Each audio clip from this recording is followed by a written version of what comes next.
The marketplaces we work with are regional giants. They've cornered the market in their respective jurisdictions.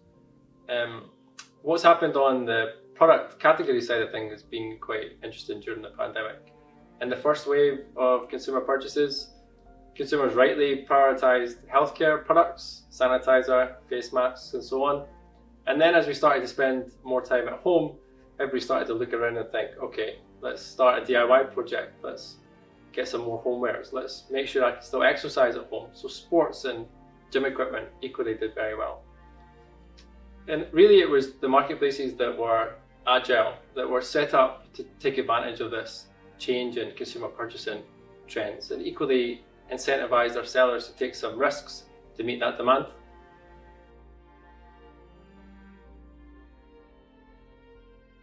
Well, manufacturing simply shut down in many countries. So products were simply not being made, and therefore there was a shortage of stock.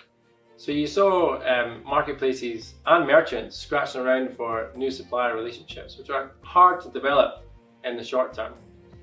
They take time and they're expensive, and typically you have to pay upfront when you establish any new relationship with a supplier.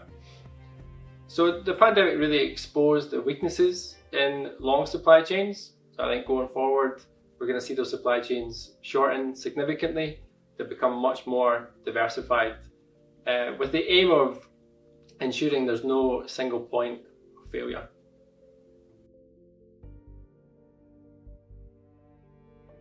Marketplaces have changed direction to cater for demand. I spoke to one of my marketplace clients this week. They're adding new categories in order to drive revenue and cater for those changing consumer trends. Interestingly, we've seen Real.de be purchased by Lidl owner Schwarz Group in Germany. Additionally, eMag have added new categories for dried food and drinks, and further collaborated with Mega Image in Romania, a local supermarket retailer. There's a whole host of examples here that's happening in many different jurisdictions. And marketplaces are thinking ahead of the curve and are having to act quickly to try and cater for that changing consumer demand.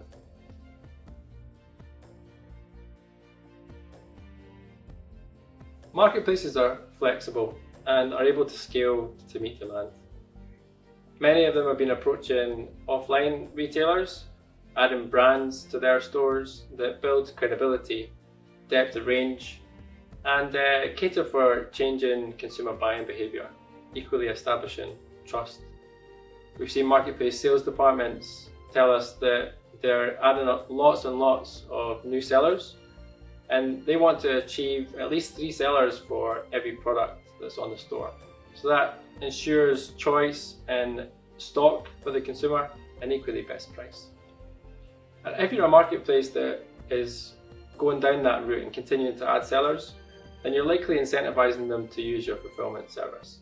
And you have to recognize that putting stock in your warehouse comes at a capital cost. So the more you can help them do that, the better.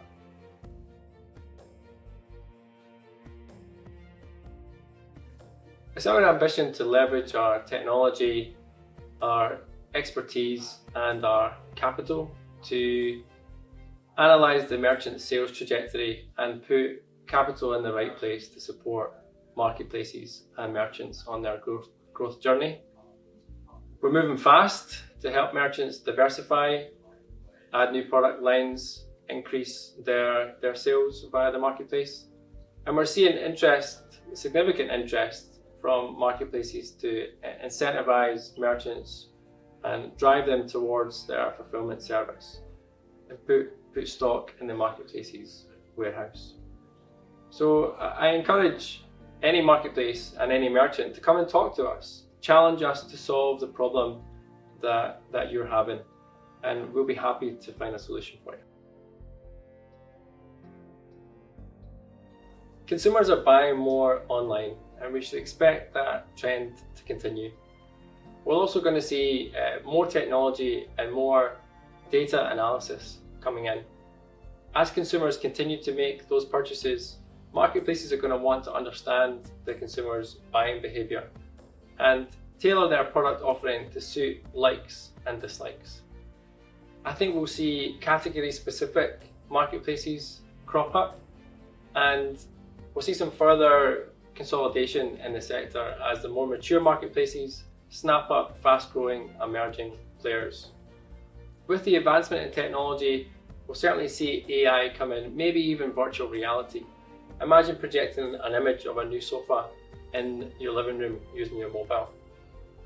And as the ecosystem gets bigger and more complex, you're going to need partners who can support your business at this time. And that's certainly the relationships that we're trying to establish.